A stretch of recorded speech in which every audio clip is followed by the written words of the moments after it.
The earthquake shook every building at the college, tearing down walls and shattering windows. The vibrations mixed volatile chemicals in a science laboratory, causing a massive fire. Today, as college officials and engineers inspected the damage, it became obvious the cost would be high. I think that we would be looking at perhaps $10 million. It is a lot of damage. We have major buildings and a brand new building with the whole top walls have been damaged and are quite structurally unsound. In this room alone, computer equipment worth in excess of $1 million has been badly knocked around by the quake. But from the tragedy, a semblance of good fortune. Had the quake struck during the school year, hundreds could have been killed. Here, bricks and glass poured down in an area normally filled with students taking morning tea. At the same time, staff normally sit in this courtyard. Despite the damage, Tech Management is hopeful work can begin soon on repairs, and next year's courses should go ahead as planned. Operations at the BHP are expected to return to normal within 24 hours. Yesterday's graphic pictures of flames and smoke pouring out of the steelworks happened after coke ovens were vented to the atmosphere after a power failure. The only major structural damage from the quake was a section of roofing collapsed in the steelmaking shop. Management says workers have handled the emergency well. Last night, in fact, we made steel only 13 hours after the earthquake. But we do have some plant problems, but they'll take a little bit of time to restore all the cooling elements in our blast furnaces. But basically, nobody was hurt, our rolling mills are not affected, and customers won't be affected. It is estimated that lost production and damages will cost BHP more than $1 million. But it's not just big business that's suffering with expensive repair bills. Average Novocastrians are feeling the pain as well. Here in Southern Street, Mayfield, 11 houses have major structural damage from the quake. 3 houses have been condemned. Because it's come out that far, there's nothing you can do to re-put it back together again. You've got to demolish the whole wall. So we've had to evacuate the house. The SES inspected homes in the street, warning people of the danger. One property condemned belonged to this man, Paul Banks. Paul, how would you describe the damage to your house? I'd describe it as chaotic. It's an absolute mess. All the money time we've put into it, it's just ruined. Paul has spent hundreds of hours renovating the house, and just recently he put it up for sale. Yeah, we had it on the market before it hit. It's going very cheap now, so anybody wants it, they can have it. Meanwhile, the Salvation Army is preparing food packages for people forced to move from their homes. Local food companies have donated fruit and hundreds of cans and packages. The Salvo's initial job had been to feed rescue workers. Now, as the quake damages come to light, they have a bigger job. So if people are in trouble, they need some food, they can get in contact with the Salvos? That's right, yes. People would be having difficulty at the present time getting to our headquarters, which is on the corner of Union and Parry Streets. But I'm sure that if people were to go to the barricades and let people know of their need, that they would be let into us.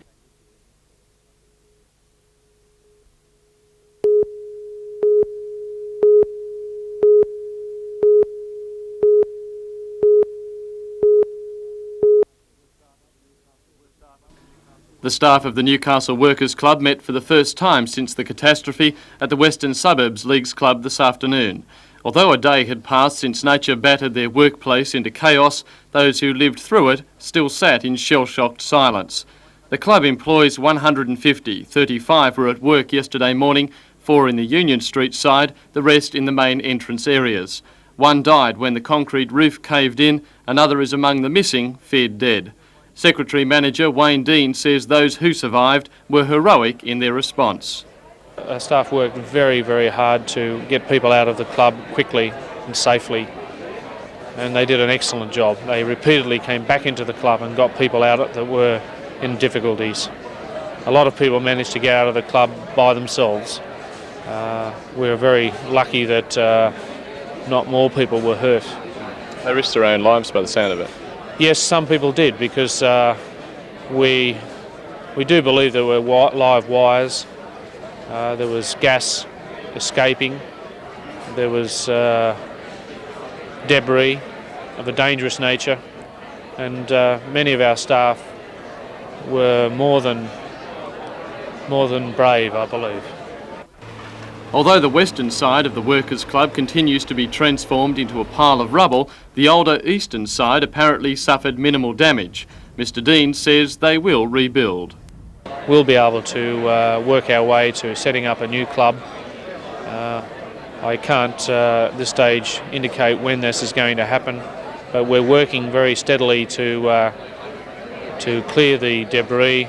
That's a painstaking operation, and once that's done we can then look at demolishing the club, or part of the club that is been deemed as unsafe, and then we'll be able to determine what we can use of the remainder of the club premises.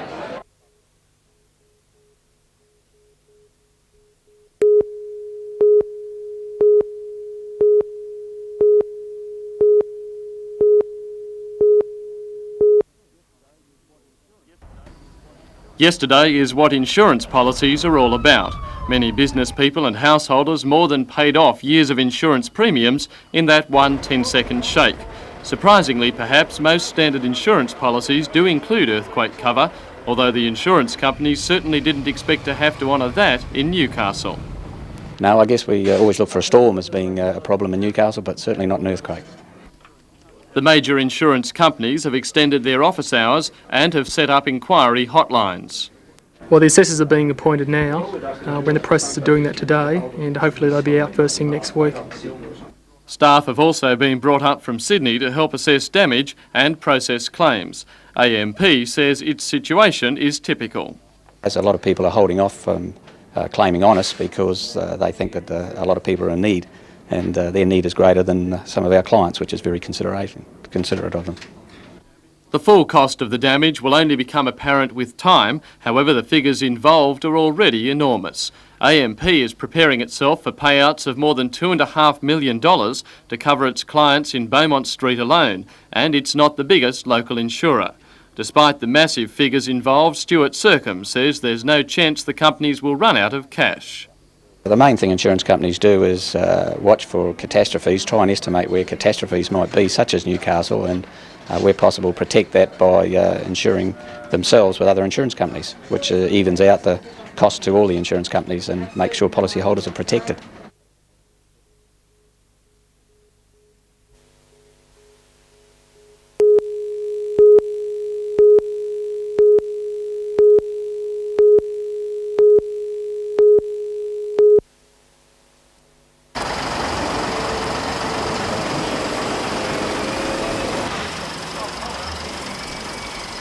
Here we go. Excuse me, Rita. Come on.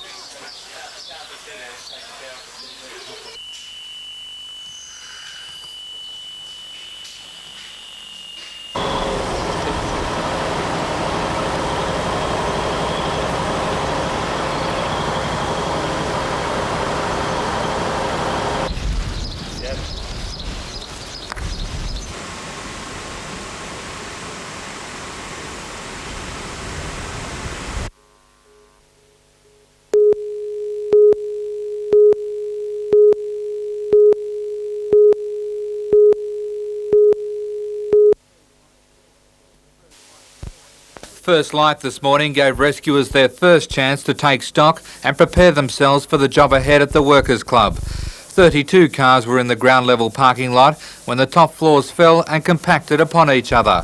Most of the vehicles were recovered today, but 6 people believed to be at the club remain unaccounted for. This afternoon, staff from the Workers' Club met for the first time since the quake. They gathered at the Western Suburbs Leagues Club.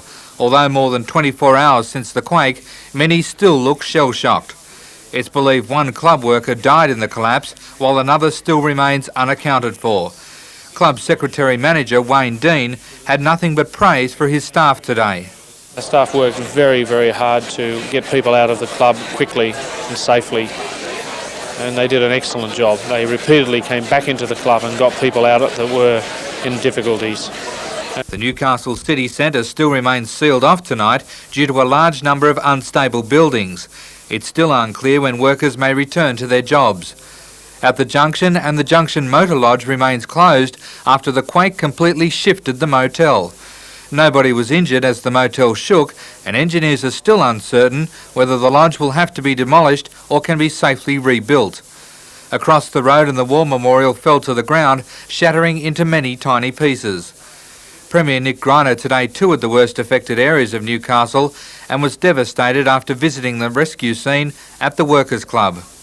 As I say, the great thing is that Newcastle seems to be responding in a very positive way, and that's the least I guess we can expect.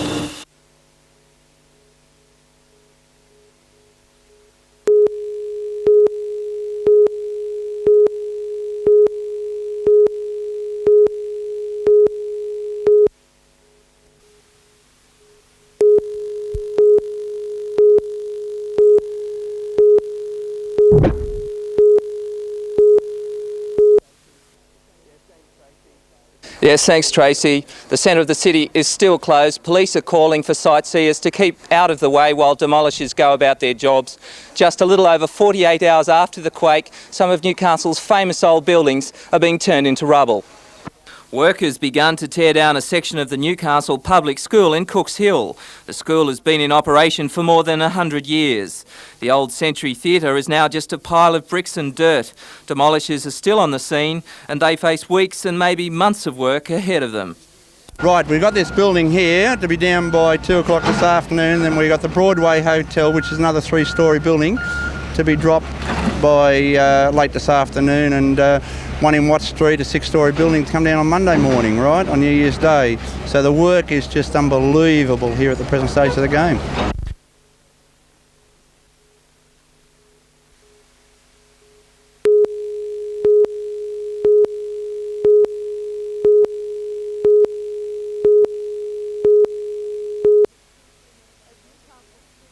As Newcastle's streets remain unnervingly empty, questions continue to be raised over just when the city will be opened again.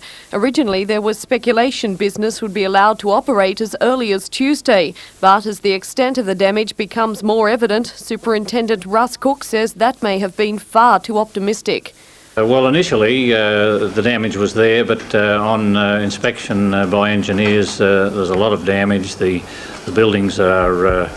there's worse damage in the buildings than we first thought, and as I said, as the time goes by, they are moving because of the changes in temperature. They're moving, the cracks are getting larger in the buildings, and this is making them a lot more unsafe than we thought at first. We did think that we would be able to get it open by next Tuesday, but because of some of our high-rise buildings that have got they're obviously badly damaged, it's a matter of conjecture as to whether we'll be able to open it up by Tuesday. What we were looking to do was to open it bit by bit as the areas are made safe. In a special press conference this afternoon, held especially to inform the media of what the coming days held for the city, both Superintendent Cook and Inspector Terry Collins expressed extreme concern about some people's attitude towards a potentially dangerous situation.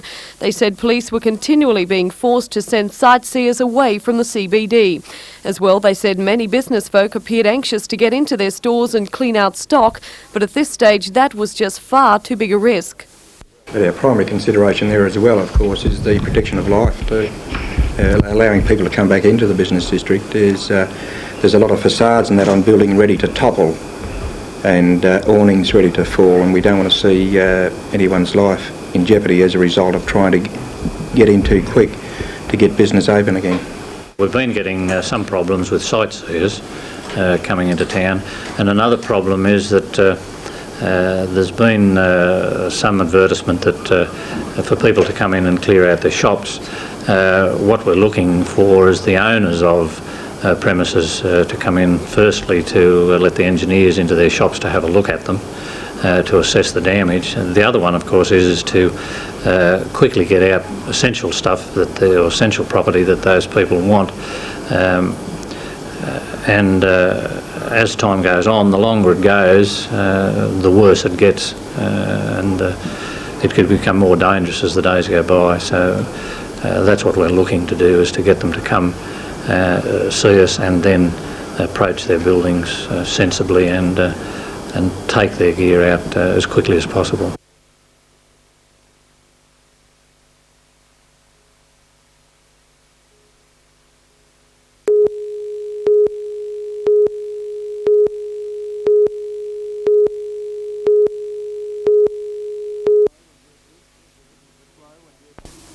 The slow and yet desperate work of tearing away what was left of the Newcastle Workers' Club continued well into the night. The machines stopped for several hours towards dawn, exhausted workers pausing for rest and food supplied by the small army of volunteers who've been manning an emergency station since Thursday. Much of the collapsed concrete roof was brought down overnight, leaving the main auditorium a huge amphitheatre, the stage opening into nothingness. The careful operation of wrecking the building continued, and although the monstrous machines ate through the rubble like spaghetti, it was still a painfully slow job.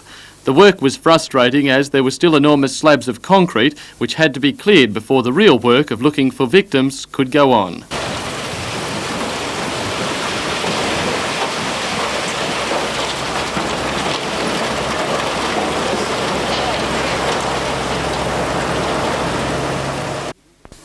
Rescuers ventured into the rubble numerous times with heat detectors but failed to pick up any sign of life. There are 6 Newcastle people unaccounted for. It is known they frequent the club, but it's not certain they were inside when the quake struck. It's also possible that others from out of town may have been visiting the club when it collapsed. As the hours slip by, the Workers' Club has started to count the cost of the tragedy in other terms as well. Officials estimate $90,000, mostly in coin, is scattered through the rubble. A substantial majority of that has been recovered. You must be resigned, though, to an awful lot of it just never being recovered, probably going to the tip. Yes, that's correct, yes. That has an unfortunate outcome to this horrible event. For 2 hours, priority was given to recovering some of the Workers' Club property, the traxcavators firstly scraping away as much of the debris from the first floor as possible. Army personnel and volunteers made trip after trip to recover poker machines and valuable records. The main find of the day occurred this afternoon and set off a new frenzy of activity. It would appear that the machinery have uncovered some motor vehicles that were found in the rubble, and they're trying to ascertain whether any persons are in them by using some heat treatment. 9 cars in all had crashed through to the floor of what was the basement. The first, flattened almost out of recognition, was lifted free late this afternoon. That car was empty. There have been reports that bodies have been seen in one of the other vehicles, but it will be some hours before workers can clear enough rubble to make a proper inspection. The next step for rescuers will be to completely clear the first floor, followed by the car park and then finally the basement. In fact, it's such slow and awkward work that even with these enormous machines on the job, it could be days before it's finally safe to say that no one else will be found in the Workers' Club. Rosshampton, NBN News.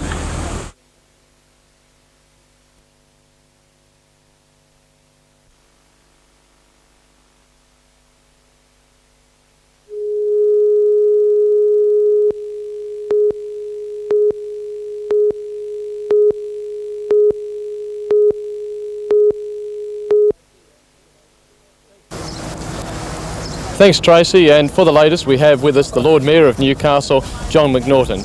Lord Mayor, what is the position? The position is I want to thank the citizens of Newcastle very gratefully for what they've done. It's been tremendous. The good news is that the first things have been reopened. That's the 4 swimming pools have been reopened, and also the damage now looks like it can be contained. The date for getting the CBD back into business is now the 8th of January. Employees are warned that they will not be allowed into the city before that date, and they will be advised as we go along. I want to make it quite clear to building owners that they must take their own private advice, and the City Hall number is there for them to contact structural engineers, and they may not demolish buildings without council approval. All right, well, thanks very much, Lord Mayor. Back to you, Tracy. Yeah, well,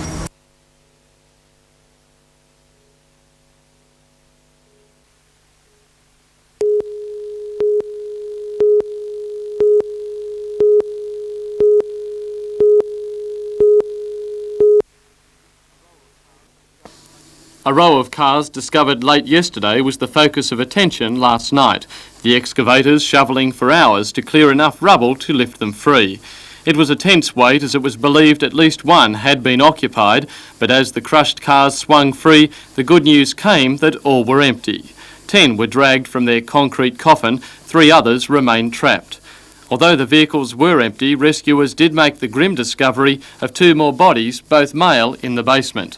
Their recovery in the early hours signalled the end of the horrible slow upward count of Newcastle earthquake victims. 12 died, 3 in Beaumont Street, the rest in the ill-fated Workers' Club. Our rescue squad and other personnel, rescue personnel, have given the area a thorough search now, and that they're convinced that there is no other bodies on the premises. It must be impossible, though, to really be absolutely 100% sure that there could be no one in the rubble. Yes, there's always room for doubt, but there's a point of time where we've got to get on with the job. An eerie silence fell on King Street this morning. After days of intense activity, the excavators were still, rescuers and helpers wearily dismantling gear. Now the questions are being asked. A demolition team has taken control of the site, but will be working under the watchful eye of government-appointed engineers. They will want to know why the Workers' Club fared so badly. I believe what happened was that it failed from this side at the bottom.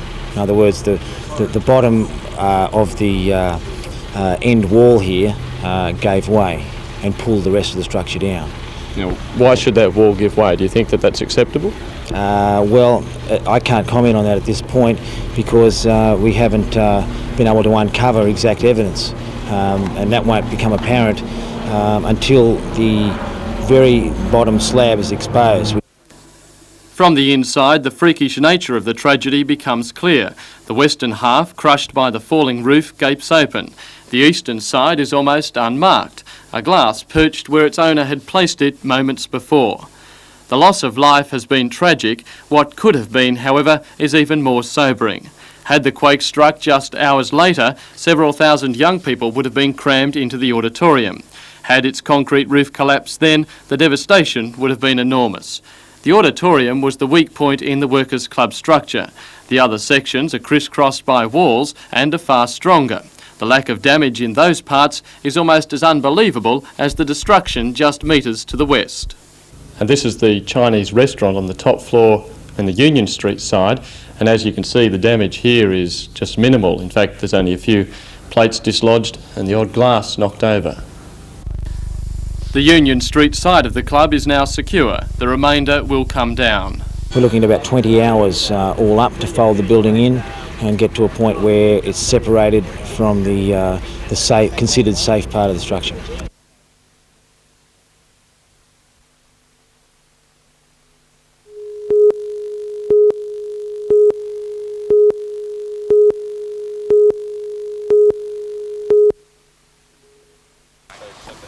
Since Thursday, point duty has been a dull but necessary job for many emergency workers.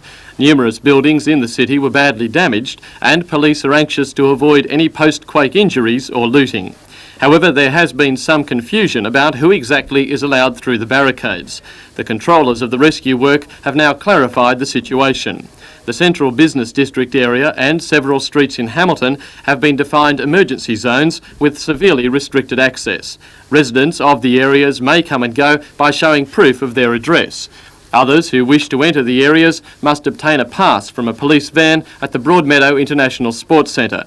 The van will be manned every day from tomorrow. There are 2 phone numbers to call from tomorrow, 018 277 10 and 018 277 11. Chief Superintendent Russ Cook says the clampdown is not because the police were losing control. What we want to do is to improve the situation so that people outside will know just what we're doing.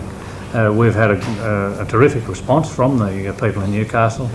As the Mayor said, we've asked them to stop away, and in fact the greater bulk of them have done just that. Many of those who will have to apply for passes are owners concerned for their buildings. The council says those people may make their property safe, but any demolition must be first approved by council after the owner has received independent advice. The council has set up a hotline to give access to private engineers for that purpose. Almost every building in Newcastle has been damaged in some way by the earthquake, and concerns are growing that historic buildings may be destroyed rather than repaired in the haste to get the city back to normal. The Lord Mayor says that will not occur.